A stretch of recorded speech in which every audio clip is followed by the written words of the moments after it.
अब Newton's inertial frame of reference क्या है? सबसे पहले तो इनर्शियल फ्रेम ऑफ रेफरेंस की बात करते हैं कि ये क्या होता है। इनर्शियल फ्रेम ऑफ रेफरेंस देखते हैं जी। इन फ्रेम ऑफ रेफरेंस क्या है, पहले तो ये देख लेते हैं। फ्रेम ऑफ रेफरेंस जनरली अगर मैं आपको बताऊं तो फ्रेम ऑफ रेफरेंस यानी कि कोई भी जगह, वो जगह कोई भी हो सकती है। वो एक हमारे पास एक कार मूव करती हुई हो सकती है, एक बिल्डिंग रेस्ट पर हो सकती है, कोई ट्रक हो सकता है, कोई ट्रेन हो सकती है, हमारे पास अर्थ हो सकती है कंप्लीट, और हमारे पास स्पेस है, ये प्लैनेट्स है, आउटर गैलेक्सीज है, कोई भी जगह जो है हो सकती है। उसको हम इनर्शियल उसको हम फ्रेम ऑफ रेफरेंस कहेंगे। तो ऐसी एक जगह जहाँ पर हमारे पास न्यूटन का जो लॉ है वो वैलिड होता है, तो उसको हम कहेंगे इनर्शियल फ्रेम ऑफ रेफरेंस। तो फर्स्ट इसका पॉइंट यही आ गया, in which Newton's laws is valid।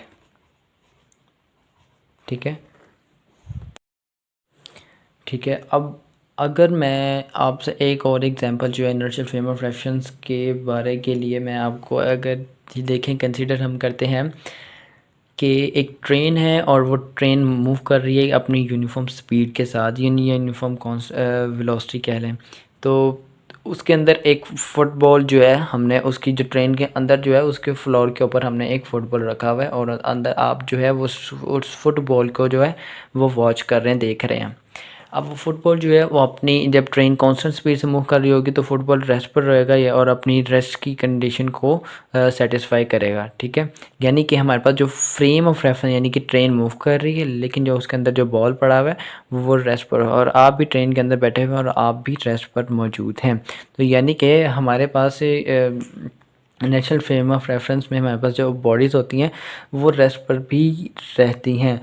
अब अगर जो है स्पीड जो है ट्रेन की बढ़ती है, ठीक है, तो बढ़ती है या कम होती है ये, तो जब कम होगी या बढ़ेगी तो उसके अंदर की एक्सेलरेशन प्रोड्यूस होगा, और जब एक्सेलरेशन प्रोड्यूस होगा तो वो बॉल जो है वो बैकवर्ड जो है वो जाती हुई नज़र आएगी आपको, जब आप अंदर ट्रेन में उसको देख रहे होंगे, गौर कर रहे होंगे। और जब आप वैसे भी कभी अगर आप किसी बस में बैठे हों और बस में जब आप ब्रेक्स अप्लाई होती हैं, तो या फिर कभी बस की वो स्पीड बढ़ती है तो आप बैकवर्ड मूव करते हैं। जब ब्रेक अप्लाई होती है तो आप आगे की तरफ जो है वो जाते हैं। तो वो क्या होता है, वहाँ पे हमारे पास जो इनर्शियल फ्रेम ऑफ रेफरेंस क्या होता है, हमारे पास एक बस होती है और वहाँ पे अपनी जब एक्सेलरेशन प्रोड्यूस होती है तो आप अपनी अपनी जो है स्टेट चेंज करते हैं।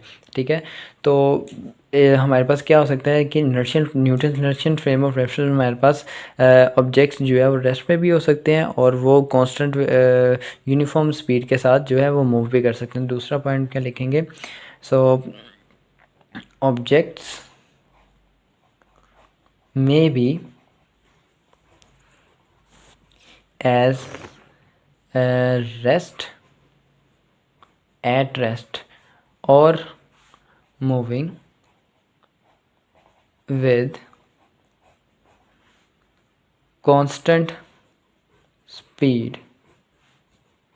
ठीक है, हम अर्थ को भी एक फ्रेम ऑफ रेफरेंस कंसिडर कर सकते हैं, Newton frame of reference consider कर सकते हैं, क्योंकि अर्थ जो है अपने एक एक्सिस पे रोटेट कर रही है। अर्थ हमारे पास एक फ्रेम ऑफ रेफरेंस है और अर्थ के ऊपर रोटेशन के ऊपर, और हम जो है यानी कि यहाँ पे एक टेबल के ऊपर ही हमारे पास ये बुक्स पड़ी हुई हैं।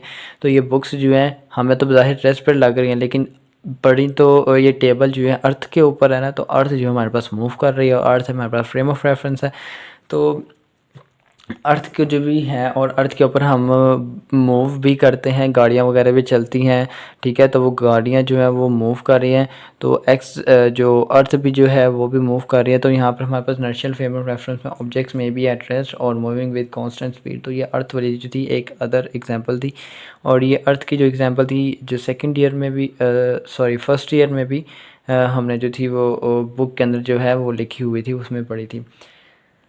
अच्छा, तो ये था हमारे पास Newton's inertial frame of reference.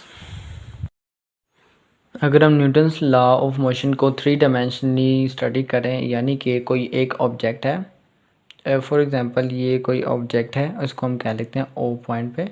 अगर हमारे पास थ्री डायमेंशनल यानी कि तीनों एक्स जेड और वाई एक्सिस से इस पर कोई फोर्स अप्लाई हो रही है यहाँ से भी, ठीक है, और ये ऑब्जेक्ट जो है हमारे पास कौन सा स्पीड से मूव कर रहा है और यहाँ से भी कोई एक फोर्स अप्लाई हो रही है, वाई एक्सिस है, जेड एक्सिस है और ये एक्स एक्सिस से भी, इन तीनों साइड से इस पर एक फ़ोर्स अप्लाई हो रही है। और चूंकि ये तीनों साइड की जो फोर्स हमारे पास इक्वल होगी तो इस बॉडी के अंदर जो एक्सेलरेशन प्रोड्यूस होगा वो ज़ीरो होगा। तो ये हमारे पास ए एक्स आई ए वाई जे कैब और ए जेड के कैब जो है एक्सेलरेशन का हमारे पास तीनों एक्सिस का वो ज़ीरो होगा क्योंकि एक इक्वल होगा और आपस में कैंसिल होगा, तो बॉडी जो है अपनी कांस्टेंट स्पीड से मूव करती रहेगी।